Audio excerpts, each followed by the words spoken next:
देते हैं, एक बार ग्रुप में मैसेज कर दीजिए, स्क्रीनशॉट भेज दीजिए मेरा, पता चल जाएगा सबको कि क्लास स्टार्ट हो गया है। भेज दीजिए, स्क्रीनशॉट लीजिए, ग्रुप में भेज दीजिए, लिख दीजिए क्लास स्टार्ट हो गया है, सब लोग ज्वाइन कीजिए फास्ट। देखिए पिछले क्लास में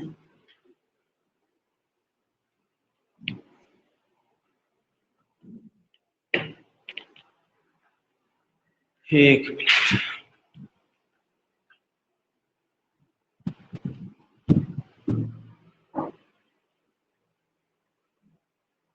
पिछले क्लास में जो है रिजल्टेंट का फॉर्मूला आप देखे थे, कितना था रिजल्टेंट का formula? Root under A square plus B square plus 2ab cos theta. ठीक, अब रिजल्टेंट मैक्सिमम कब होगा बताइए? बताए थे जब थीटा 0 डिग्री होगा, दो वेक्टर पैरेलल होगा, कॉस 0 का वैल्यू 1 हो जाएगा, ये 1 हो जाएगा, ये a प्लस बी का होल स्क्वायर हो जाएगा, स्क्वायर और रूट कट जाएगा, तो रिजल्टेंट मैक्सिमम जो है उसका वैल्यू हो जाएगा a प्लस बी।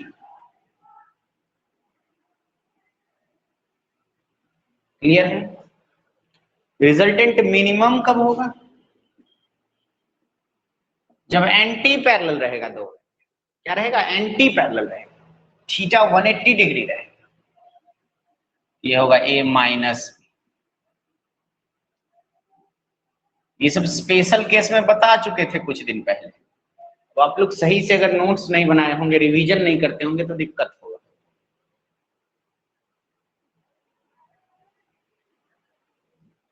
ठीक, तो पूछता है रेंज ऑफ रिजल्टेंट क्या हो? रेंज ऑफ रिजल्टेंट मतलब रिजल्टेंट का रेंज क्या हो? रिजल्टेंट का रेंज होगा from minimum to maximum, minimum से लेके मैक्सिमम तक, मतलब a माइनस बी से लेके a प्लस बी तक।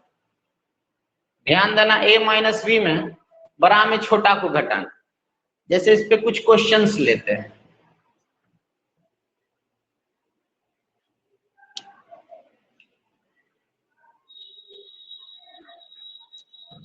जैसे m करीम का क्वेश्चन नंबर 12 देखिए,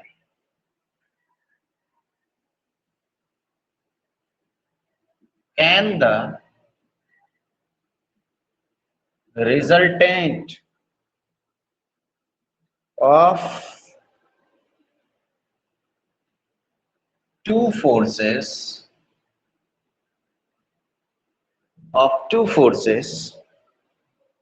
10 Newton and 6 Newton be equal to A number 3 Newton, B number 4 Newton, C number 8 Newton, D number 16 Newton, E number 18 Newton। देखिए CBSE का pattern change किया है, पता है कि नहीं? 2 बार एग्जाम होगा, मल्टीपल चॉइस एग्जाम होगा, स्कूल के एग्जाम यूनिट टेस्ट वगैरह जो होगा उसका बहुत वेटेज दे दिया है, इसलिए मन से पढ़िए, रोज पढ़िए, समझ रहे हैं ना? रेगुलर क्लास कीजिए। क्लास बहुत, देखिए आज भी कितने लोग एब्सेंट हैं, केवल 8 लोग क्लास कर रहे हैं। क्या जी ग्रुप में भेजे आप लोग? किसी को पता ही नहीं होगा। Can the resultant of two forces इतना एंड इतना, इतना और इतना का रिजल्टेंट क्या क्या हो सकता है? रिजल्टेंट का रेंज क्या क्या होगा? मिनिमम से मैक्सिमम, मिनिमम से मैक्सिमम तक, मतलब a माइनस बी से लेके a प्लस बी तक। यहाँ ए कितना है 10 न्यूटन, बी कितना है 6 न्यूटन। तो आर मिनिमम से आर मैक्सिमम मतलब ए माइनस बी से लेके ए प्लस बी तक। ए माइनस बी मतलब 10 माइनस 6 से लेके 10 प्लस 6 तक, मतलब 10 माइनस 6 कितना होगा 4 से लेके 16 तक होगा इसका रिजल्ट। 4 न्यूटन से लेके 16 न्यूटन। क्या 3 होगा? नहीं होगा, नो। कैसे होगा? 4 से लेके 16, 4 होगा 5 होगा 6 होगा 7 होगा 8 होगा 16 तक। 4 होगा यस, 8 होगा यस, 16 होगा यस, 18 होगा नो। क्लियर बात है? कहीं तो परेशानी है? स्क्रीनशॉट लीजिए, स्क्रीनशॉट लीजिए, जल्दी से ग्रुप में भेजिए। यहां लिख देना है एम करीम, एम करीम का ये क्वेश्चन में स्क्रीनशॉट लीजिए।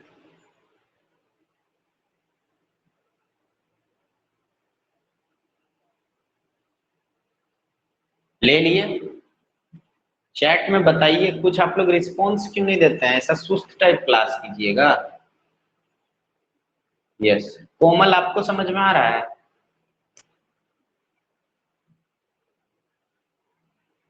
ठीक ठीक।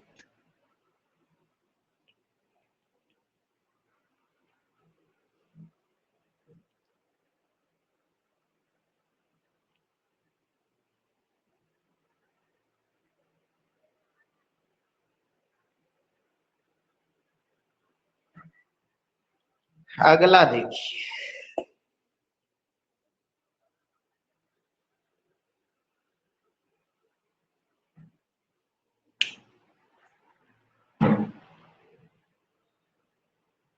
मिटाते हैं इसको।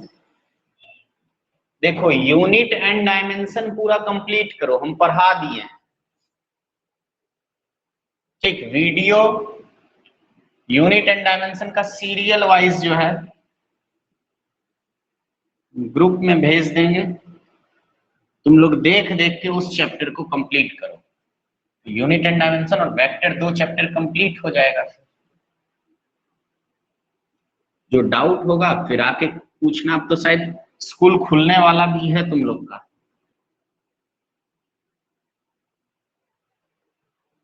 इन्फॉर्म कर दिया जाएगा 1-2 दिन में कब से स्कूल खुलेगा।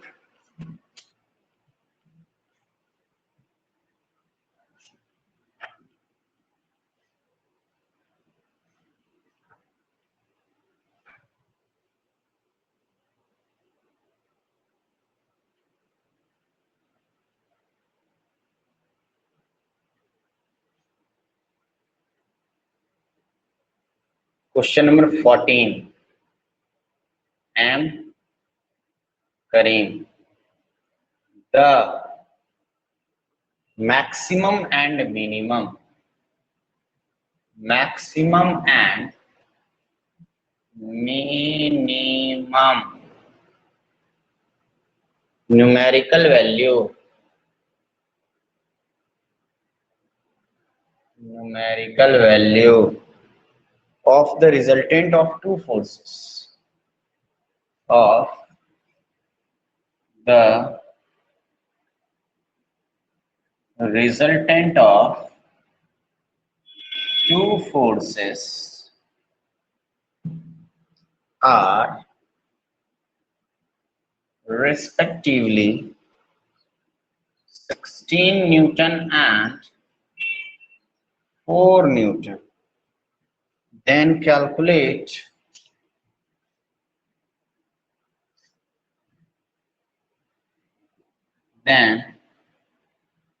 calculate the numerical value of the individual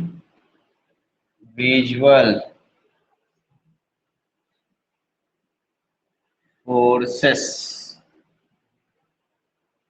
बनाइए सवाल।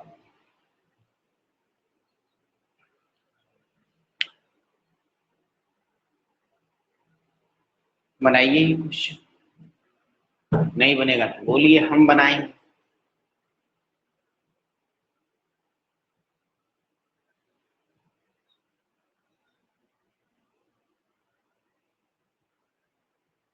बनेगा।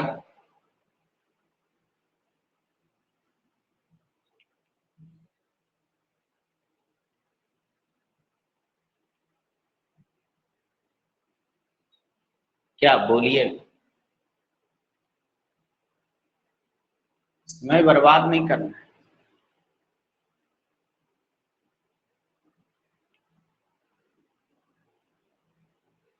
स्नेहा 10 and 6 सही है स्नेहा, वेरी गुड। बोलता है मैक्सिमम कितना है 16, मिनिमम कितना है, कोई दो फोर्स है। Calculate the numerical value of individual force. Let पहला फोर्स मान लेंगे ए और दूसरा फोर्स मान लेंगे क्या बी, या पहला फोर्स F1 मान लेंगे, दूसरा फोर्स F2 मान लेंगे, ये भी मान सकते। बोलता है इस दोनों का मैक्सिमम रिजल्टेंट 16 न्यूटन होता है। रिजल्टेंट मैक्सिमम का फॉर्मूला कितना होता है, ए प्लस बी, मतलब F1 प्लस F2 कितना है 16 न्यूटन। ये हो गया पहला इक्वेशन। फिर रिजल्टेंट मिनिमम जो होगा, मिनिमम होता है F1 माइनस F2 मतलब A माइनस बी, ये कितना है 4 न्यूटन। ये हो गया सेकेंड नंबर इक्वेशन। दोनों को सॉल्व कीजिएगा, दो इक्वेशन दो वेरिएबल है तो F1 और F2 का वैल्यू नहीं आएगा। F1 प्लस F2 बराबर 16 न्यूटन, F1 माइनस F2 बराबर 4 न्यूटन। F2 कट जाएगा, 2F1 बराबर 16 4 20 न्यूटन, F1 बराबर 20 बाई 2 कितना 10 न्यूटन आ गया आंसर। एक F1 आ गया, अब F2 तो आराम से आ जाएगा ना, नहीं आ जाएगा F2। देखिए F1 प्लस F2 बराबर 16 न्यूटन, F1 10 प्लस F2 बराबर 16 न्यूटन, F2 बराबर 16 माइनस 10 दैट इज कितना 6 Newton answer. Individual forces F1 और F2 हम लोगों ने कैलकुलेट कर लिया। ये सब आसान सवाल है, हल्का हल्का दिमाग लगाइएगा तो बनेगा। एम करीम बुक सब खरीद के ट्राई भी मारना है अपने से भी, ठीक। ये स्क्रीनशॉट लीजिए, स्क्रीनशॉट लीजिए।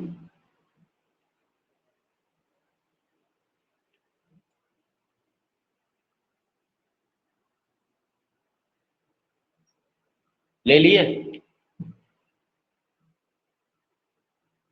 अब जो बच्चा पता है स्कूल के टेस्ट पे ये सब पे ध्यान नहीं देगा ना, सबका रिजल्ट बोर्ड एग्जाम का रिजल्ट खराब हो जाएगा, क्योंकि सब सीबीएसई वेटेज कर दिया ना सब चीज का। आज देखते हैं नया रूल्स आया है, न्यूज़पेपर में पढ़िएगा। 2 बार एग्जाम होगा 6-6 महीने, एक बार नवंबर दिसंबर में होगा, एक बार जाके मार्च में होगा।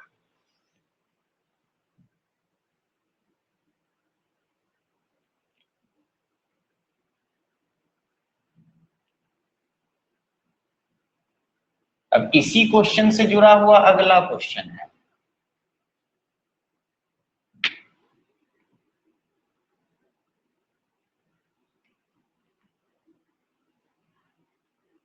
इसी क्वेश्चन से जुड़ा हुआ आपका अगला क्वेश्चन।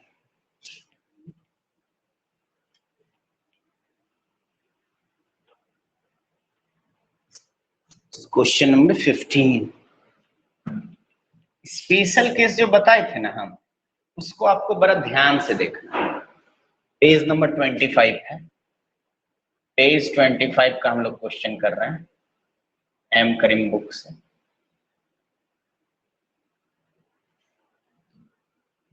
पिछले प्रॉब्लम का बात बोल रहा है। In the previous problem what would be the numerical value, what would be the numerical value of the resultant if the two forces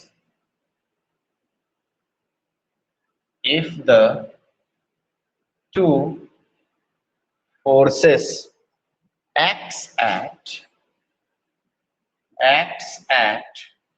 right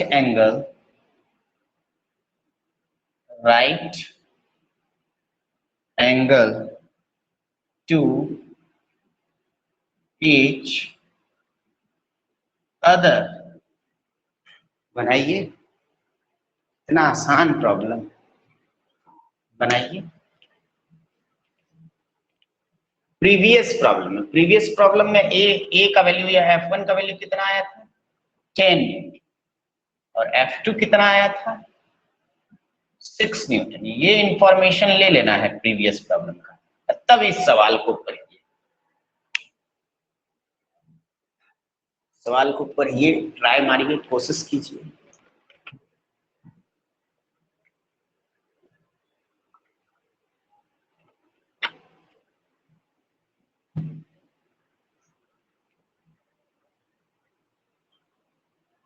clear है?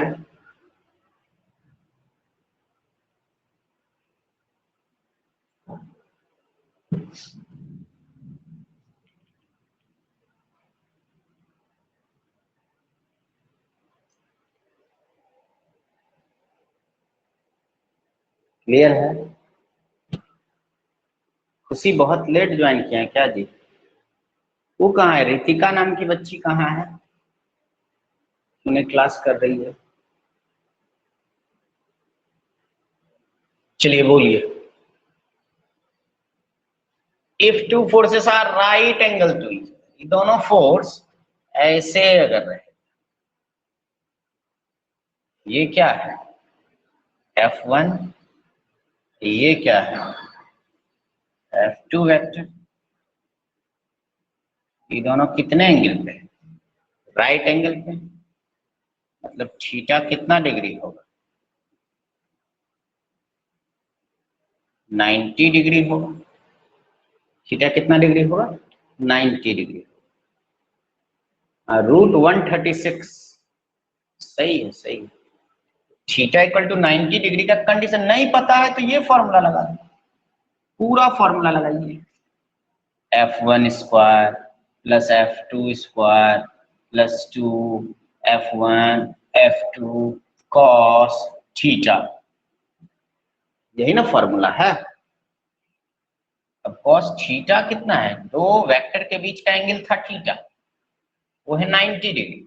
कॉस 90 जीरो हो जाएगा, ये पूरा पोर्शन जीरो हो गया। रिजल्टेंट 90 डिग्री के case में बताए ही हैं, root under A square plus B square कर दीजिए। Root under 10 square plus 6 square, 10 का स्क्वायर कितना होगा 100 प्लस 36, ये हो जाएगा रूट अंडर 136 आंसर इसका स्क्वायर रूट सॉल्व कीजिएगा तो शायद 11.6 न्यूटन आता है।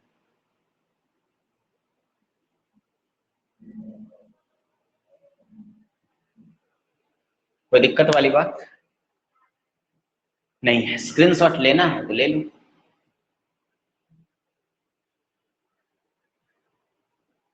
स्क्रीनशॉट लेना है ले लीजिए।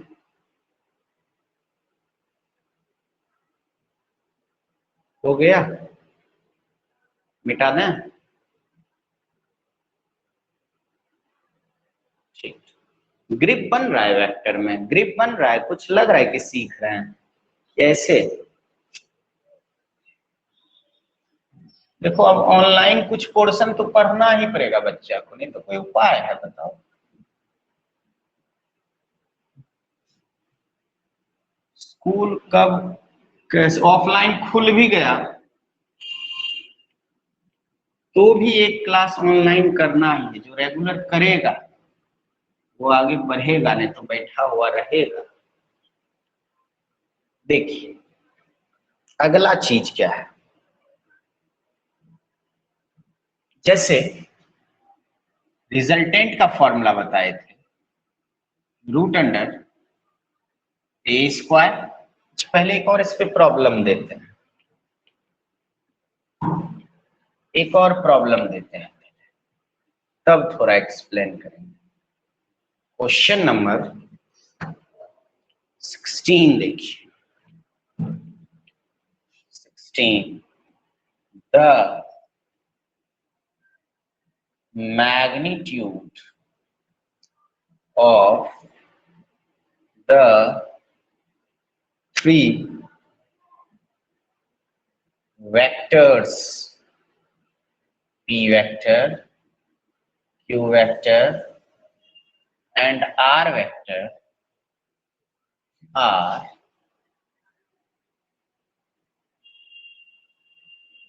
respectively 12 Newton,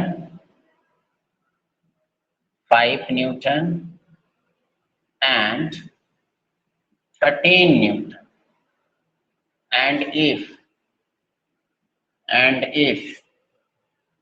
p vector plus q vector is equal to r vector, then what is the angle between? Then what is the angle between p vector and q vector? बनाइए, सोच समझ के बनाइए अच्छे से।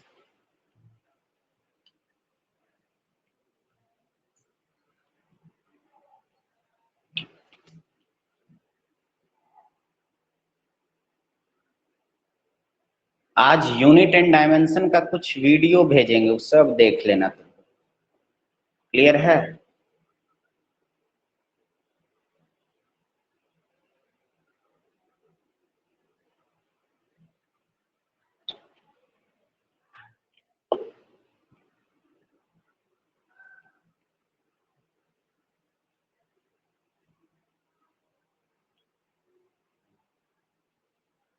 यूनिट एंड डायमेंशन भी parallel में एक चैप्टर और चलेगा, उसका अलग से कॉपी बना लीजिएगा। ठीक, the magnitude of three vectors p vector, q vector and r vector are respectively 10 बनेगा कि बना दें? क्या करें बोलो, बनेगा कि बना दें?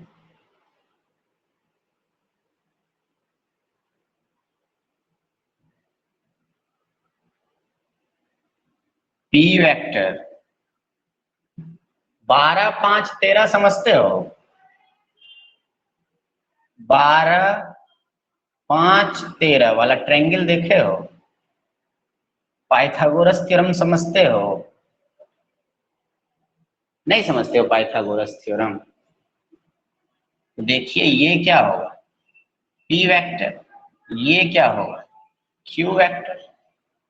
इस दोनों को ऐड करेंगे, दो वेक्टर जिसको ऐड करते हैं वो सेम ऑर्डर में होता है। बताए थे ट्रायंगल लॉ में कि रिजल्टेंट जो है रिजल्टेंट जो है वो रिवर्स ऑर्डर में होता है। ये इसका रिजल्टेंट हो जाएगा p vector plus q vector. इसका मॉड दिया है 12, ये दिया है 5, ये दिया है 13। सोच लो p और q के बीच का एंगल कितना होगा। 12, 5, 13 वाला ट्रायंगल है, मतलब ये 90 डिग्री होगा, Pythagoras theorem. Theta is equal to कितना डिग्री? 90 डिग्री। नहीं दिख रहा है दोनों वेक्टर के बीच का angle between p vector and q vector. जैसे देखो ये a है, ये b है, ये रिजल्टेंट वेक्टर, ये a वेक्टर है, ये b वेक्टर है और ये रिजल्टेंट वेक्टर। ये एंगल क्या है? a और b के बीच का एंगल है, कितना डिग्री? 90 डिग्री। इस एंगल को क्या बोलते थे? तो 3 तरह का एंगल का जरूरत तुमको पड़ेगा, एक थीटा, एक अल्फा और एक बीटा। ठीक, ये तीनों एंगल के बारे में आपको जानना पड़ेगा। ठीक, पहले एक बार स्क्रीनशॉट ले लो, भर गया फिर बताते हैं। स्क्रीनशॉट लेके भेजो फिर बताते हैं।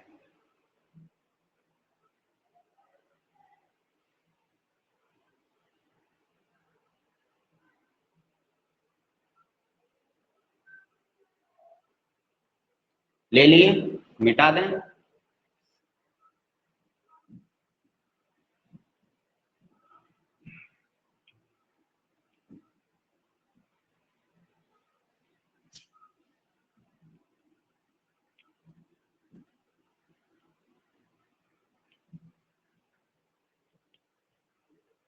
देखो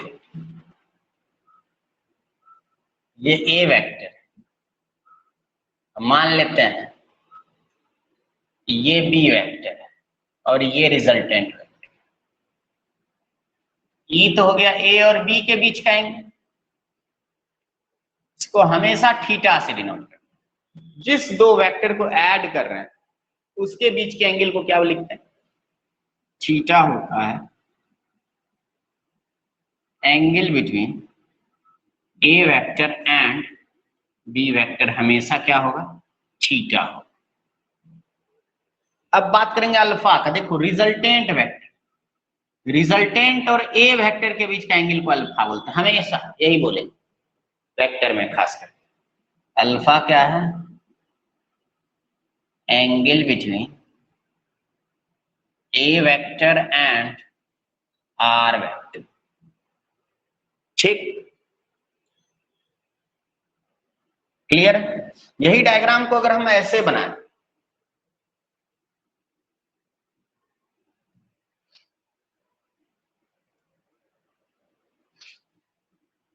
ये ए है, ये बी है, मान लो ये ए है, ये बी है। ए और बी के बीच का एंगल बोलो क्या होता है? ए और बी के बीच का एंगल को क्या बोलते हैं? थीटा। क्या बोलते हैं? थीटा। अब मान लेते हैं ये आर हो गया, आर और ए के बीच के एंगल को क्या बोलते हैं? अल्फा। अल्फा रिजल्टेंट वेक्टर और पहले वेक्टर के बीच के एंगल को बोलते हैं अल्फा। रिजल्टेंट वेक्टर और दूसरे वेक्टर के बीच के एंगल को क्या बोलते हैं? बीटा। कोई दिक्कत? बीटा क्या है? Angle between B vector and resultant. पूरा एंगल क्या हो गया? थीटा। फर्क एंगल ध्यान रखना, इसी में बोल देता रिजल्टेंट का डायरेक्शन निकालिए। डायरेक्शन का एक ही फॉर्मूला बताए थे इस diagram. Direction of resultant vector याद है? tan अल्फा बराबर b sine theta by a plus b cos theta. मतलब ये अल्फा एंगल निकल जाए, रिजल्टेंट का डायरेक्शन पता चले। अल्फा 30 डिग्री यहां से गुजरेगा, 60 डिग्री यहां से गुजरेगा, 70 डिग्री यहां से गुजरेगा, 90 डिग्री यहां से गुजरेगा। डायरेक्शन पता चल जाएगा अगर ये एंगल पता। अब थीटा कितना डिग्री है? देखो theta angle between A vector and B vector कितना है बताओ तो, थीटा कितना है, थीटा कितना है 90, कितना है 90, साइन 90 कितना हो जाएगा 1, कॉस 90 क्या हो जाएगा 0, तो tan अल्फा बराबर बी बाय ए। ऐसे भी तुम सोचो इस ट्रायंगल में tan अल्फा लोगे, tan थीटा का फॉर्मूला क्या होता है p by B, perpendicular by base, समझ रहे हो बात को, perpendicular by base that is b by A, alpha बराबर क्या हो जाएगा tan inverse b by A. इसमें cos अल्फा भी तुम जरूरी नहीं है tan के टर्म में ही आंसर दो, cos अल्फा क्या हो जाएगा b by H, sine alpha क्या हो जाएगा p बाय एच, ये b बाय एच, उसके अकॉर्डिंग आप आंसर जो है दे सकते हैं। जैसे अभी हम एक एग्जांपल पिछला वाला जो प्रॉब्लम करवाए थे उसी का एग्जांपल भी ले लेते हैं, मिटाएं इसको, स्क्रीनशॉट लीजिए, स्क्रीनशॉट लीजिए।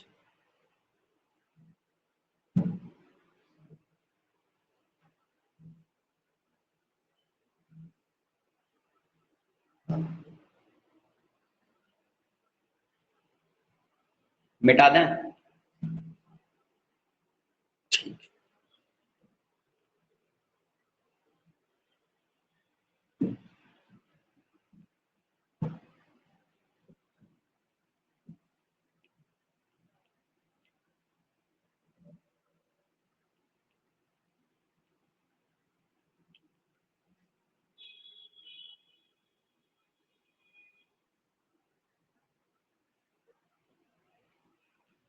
अभी तुरंत में देखे थे p कितना था पिछले एग्जांपल में 12, q कितना 5, r कितना 13, यही था p vector plus q vector बराबर कितना था r वेक्टर।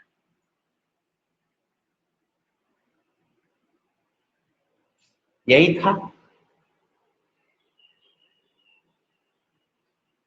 ये p वेक्टर है, ये q वेक्टर है और ये r vector, p vector q vector और r वेक्टर। p कितना है जी ये 12, ये 5 और ये कितना 13। अगर बोल देता direction of resultant vector, direction of resultant vector निकालिए, मान लेते रिजल्टेंट वेक्टर पहले वाले वेक्टर से कितना एंगल बना रहा है अल्फा, इस ट्रायंगल में tan अल्फा ले लीजिए, tan अल्फा, tan अल्फा क्या होता है परपेंडिकुलर बटे बेस, क्या हो जाएगा 5 बटे 12, अल्फा बराबर क्या हो जाएगा tan इनवर्स 5 बाय 12 आंसर। ये रिजल्टेंट का क्या निकल गया डायरेक्शन निकल गया। जरूरी नहीं है tan के टर्म में ही आप आंसर दीजिए, जैसे कोई बच्चा लिख दिया cos अल्फा, cos अल्फा क्या होता है जी बेस बाय हाइपोटेनस, बेस कितना है 12 बटे हाइपोटेनस 13, अल्फा बराबर क्या हो जाएगा cos इनवर्स 12 बाय 13।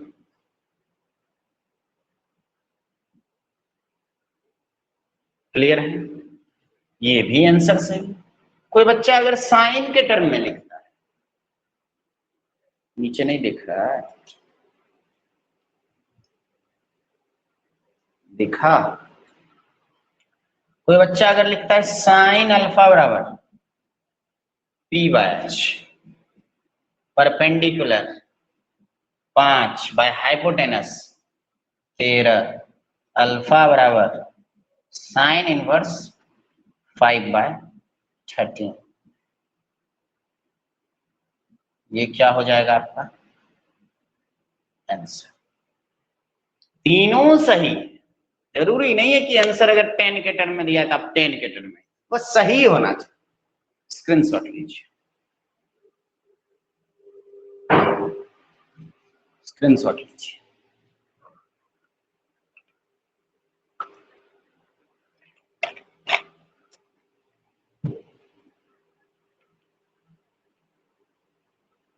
क्लियर है बात?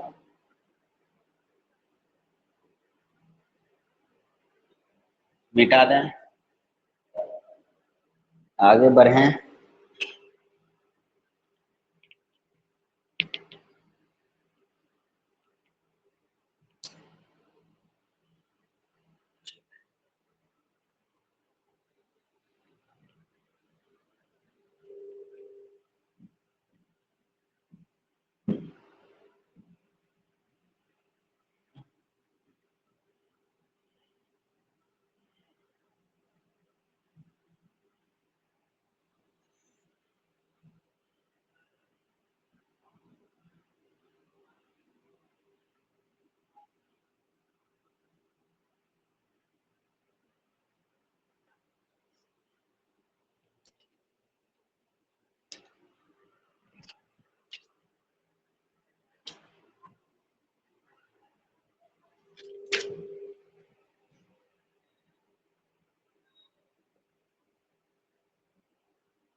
The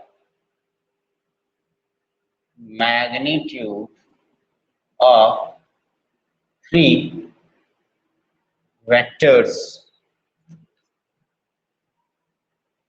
P vector, Q vector and R vector are respectively 3 Newton, 4 Newton and 5 Newton. And if P vector plus Q vector is equal to R vector, then what is the angle between? Then what is the angle between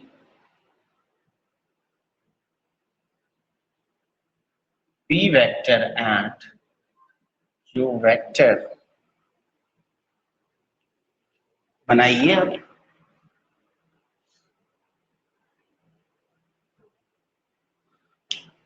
hello students, इस सवाल को बनाइए एकदम पिछले सवाल जैसा है।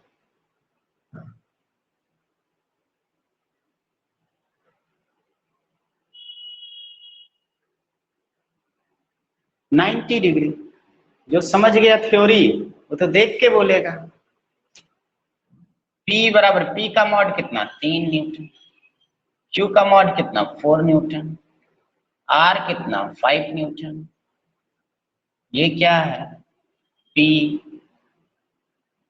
3 4 5 वाला ट्रायंगल कैसा होगा? पाइथागोरस।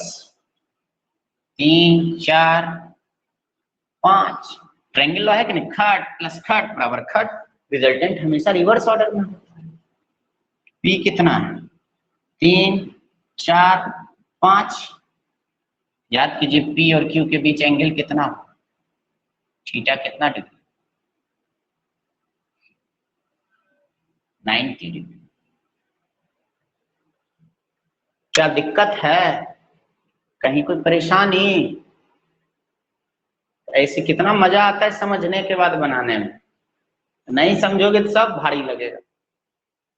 इसीलिए बाद में खुलेगा तो लोड ज्यादा हो जाएगा। आज जो भेजेंगे यूनिट एंड डायमेंशन वो एक एक करके देख देख के नोट्स वोट्स बना के चैप्टर को खत्म कीजिए। 2-3 चैप्टर पहले से खत्म रहेगा ना तो लोड कम रहेगा, तो बहुत लोड रहेगा। इसी से रिलेटेड एक और क्वेश्चन है। इन द एबव प्रॉब्लम, इसी में in the above problem what is the angle between P and R? ये है सवाल number 18। In the above problem what is the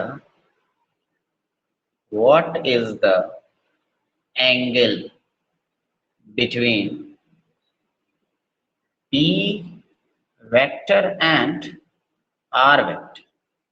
P और R वेक्टर के बीच का एंगल क्या होगा, ये पूछा गया है। ये तभी तुरंत खूब एक्सप्लेन किए हैं हम। रिजल्टेंट और P वेक्टर के बीच के एंगल को क्या बोला जाता था, पहले ही बताइए। थीटा की, अल्फा की, बीटा? हाँ, tan इनवर्स 4/3 सही है, अल्फा बोला जाता था, अल्फा। हाँ सही है। मतलब आप लोग ऑनलाइन में भी अब समझने लगे हैं। ये एंगल है अल्फा, ये P है, ये Q वेक्टर है, ये P वेक्टर है और ये R वेक्टर। इस ट्रायंगल में लीजिएगा, tan अल्फा बराबर कितना, परपेंडिकुलर बाय बेस, अल्फा बराबर tan इनवर्स 4/3। tan इनवर्स क्या होगा, 4/3। आप बुक में जो है cos के टर्म में आंसर है, cos अल्फा भी लिख देते हैं। cos अल्फा बराबर कितना, बेस बाय हाइपोटेनस 3/5 ना। हाँ 3/5, अरे जिससे एंगल जुड़ा है वो बेस हो, परपेंडिकुलर है हाइपोटेनस। अल्फा बराबर cos इनवर्स 3/5, ये भी आंसर है। कोई बच्चा अगर साइन के टर्म में लिखता है उसका आंसर गलत थोड़ी है, उसका आंसर भी क्या है, सही है। चलो स्क्रीनशॉट लो, जल्दी से स्क्रीनशॉट लीजिए जल्दी से।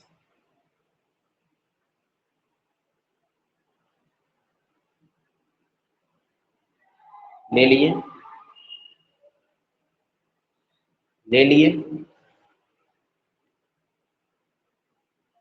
कि P प्लस Q बराबर R होगा तभी ऐसा लिख सकते, नहीं ये 3 4 5 होगा तभी 90, कुछ और होगा तो फिर बदल जाएगा।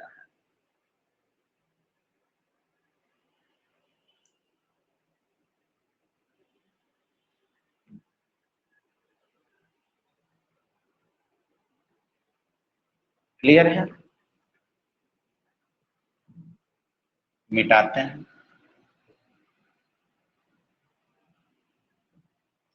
अब देखिए, दो वेक्टर का रिजल्टेंट जीरो कब होगा, दिमाग लगाइए।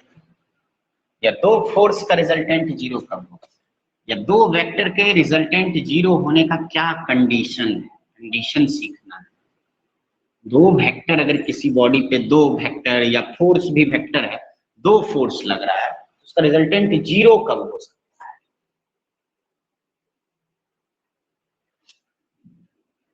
जवाब दीजिए, खाली यस सर मत लिखिए। चाहे कोई बॉडी है, कंडीशन क्या बताना है, for resultant of two vector, the resultant of two vector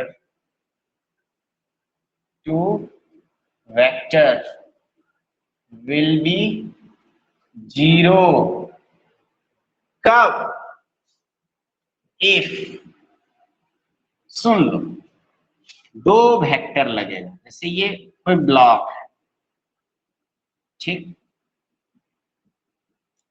एक वेक्टर ऐसे लग रहा है, एक वेक्टर ऐसे लग रहा है, ये 10 है, ये भी 10 है, रिजल्टेंट कितना हो जाएगा, इधर की तरफ कितना हो जाएगा, 20 जुड़ जाएगा, सेम डायरेक्शन। क्या रिजल्टेंट कभी जीरो होगा। रितिका, फिर से आज क्लास आप लेट ज्वाइन किए, यही सब न गड़बड़ है, बताइए। टाइम पे ज्वाइन करना है, वीडियो एकदम पीछे वाला देखना है, ठीक। आज से एक नए चैप्टर का भी वीडियो भेजेंगे ग्रुप में, यूनिट एंड डायमेंशन नाम है, स्टार्टिंग, इसको भी देख लेना, नोट्स अलग कॉपी में बना लेना या इसी कॉपी में, जैसे जो जो इच्छा हो। तो सुनिए, कि जीरो तभी हो सकता है जब एक इधर लगे और एक इधर लगे, मतलब डायरेक्शन क्या, अपोजिट। लेकिन डायरेक्शन अगर अपोजिट होगा, ये 10 होगा, ये 2 होगा, तो क्या 0 होगा? नहीं। तो इधर 10 का 10 माइनस 2 इधर 8 का रिजल्टेंट आ जाए। डायरेक्शन भी अपोजिट हो, अब मैग्नीट्यूड भी सेम हो, मतलब ये अगर 5 है इधर भी कितना लगे, 5 ही लगे, तब जो है रिजल्टेंट कट के क्या हो जाएगा, 0। Resultant of two vector will be 0 if they are पहला नंबर क्या, इक्वल इन मैग्नीट्यूड। अगर क्या दोनों इक्वल इन मैग्नीट्यूड रहा, दूसरा नंबर अपोजिट इन डायरेक्शन रहा, तभी जो है दो वेक्टर का रिजल्टेंट जो है वो क्या होगा, 0 होगा, नहीं तो 0 नहीं होगा रिजल्टेंट। स्क्रीनशॉट लीजिए, स्क्रीनशॉट लीजिए।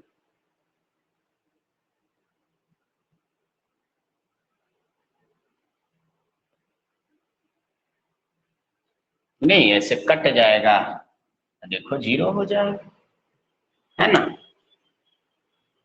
इसको मिटा, 3 वेक्टर के रिजल्टेंट 0 होने का कंडीशन क्या है, 3 वेक्टर का मैग्नीट्यूड अगर दिया हुआ है, क्या उसका रिजल्टेंट 0 होगा? सुनिए, ये बहुत इंपॉर्टेंट क्वेश्चन है, उसको अच्छे से समझिए।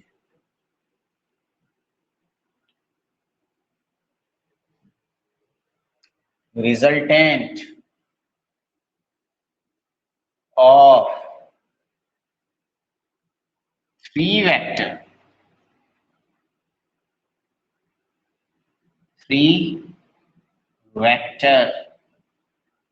will be 0 if they satisfy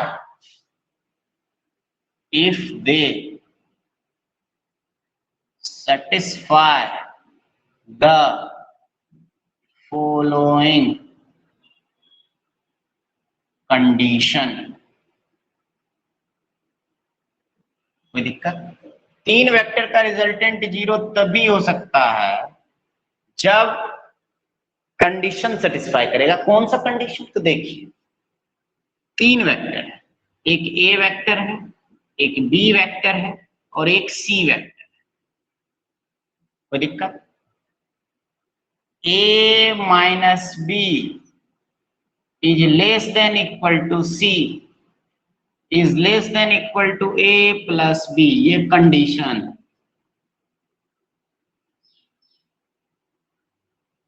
ये क्या है? कंडीशन।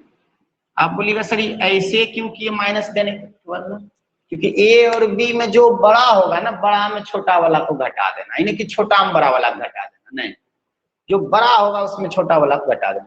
ये कंडीशन अगर सेटिस्फाई किया, 3 वेक्टर का रिजल्टेंट 0 होगा, नहीं तो नहीं होगा।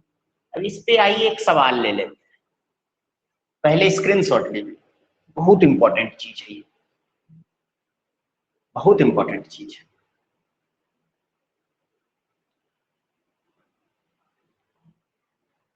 अब देखिए इस पे सवाल लेते हैं।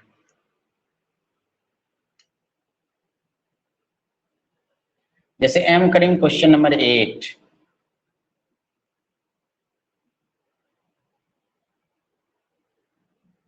थ्री फोर्सेस दिया है। फोर्सेस में ए ले लेते हैं, पहला फोर्स का मैग्नीट्यूड 4 न्यूटन है, दूसरा फोर्स का मैग्नीट्यूड 5 न्यूटन है और सी का मैग्नीट्यूड जो है वो 10 न्यूटन है। पूछ रहा है can there resultant be equal to 0, क्या इसका रिजल्टेंट 0 हो सकता है? 3 वेक्टर है, तीनों वेक्टर का मैग्नीट्यूड दिया हुआ है, पता करना है किसका रिजल्टेंट 0 होगा कि नहीं होगा। क्या करेंगे, अगर ये कंडीशन सेटिस्फाई होगा तो रिजल्टेंट 0 होगा, नहीं तो नहीं होगा। a माइनस बी, तो देखिए यहाँ b बड़ा है, a छोटा है, तो हम b में a को घटा देंगे, 5 माइनस कर देते हैं 4 इज लेस देन c कितना है 10 is less than equal to a plus B, मतलब 5 प्लस 4, 5 प्लस 4। क्या कंडीशन सेटिस्फाई किया, 5 minus 4 1 is less than 10 is less than equal to 9। क्या सेटिस्फाई किया जी, बताओ, सेटिस्फाई किया नहीं। देखो 10 छोटा है 9 से, सेटिस्फाई नहीं किया। क्या रिजल्टेंट 0 होगा, नहीं होगा जी, नो। उसी तरह एक और लेते हैं, क्वेश्चन नंबर 9 देखिए, एम करीम का क्वेश्चन नंबर 9। 4 न्यूटन है, इस बार फोर्स ए बराबर दे दिया 4 न्यूटन, बी बराबर दे दिया 6 न्यूटन, सी बराबर दे दिया 8 न्यूटन। अब इसका रिजल्टेंट 0 होगा क्या, बताइए, इसका रिजल्टेंट 0 होगा। इसका 9 नंबर कीजिए, a माइनस बी, तो a छोटा है तो b में a को घटा देते हैं, 6 minus 4 is less than equal to 8 is less than equal to 6 plus 4। Clear है, रिजल्टेंट 0 होगा। 6 minus 4 2 is less than equal to 8 is less than equal to 10। देखिए सेटिस्फाई कर, रिजल्टेंट 0 होगा, इसका आंसर होगा यस, यस।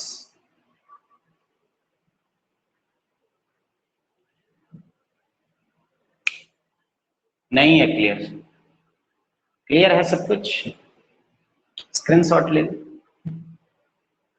नोट्स बनाओ। अब test लेंगे, देखो ट्रायंगल लॉ धीरे धीरे खत्म हो रहा है।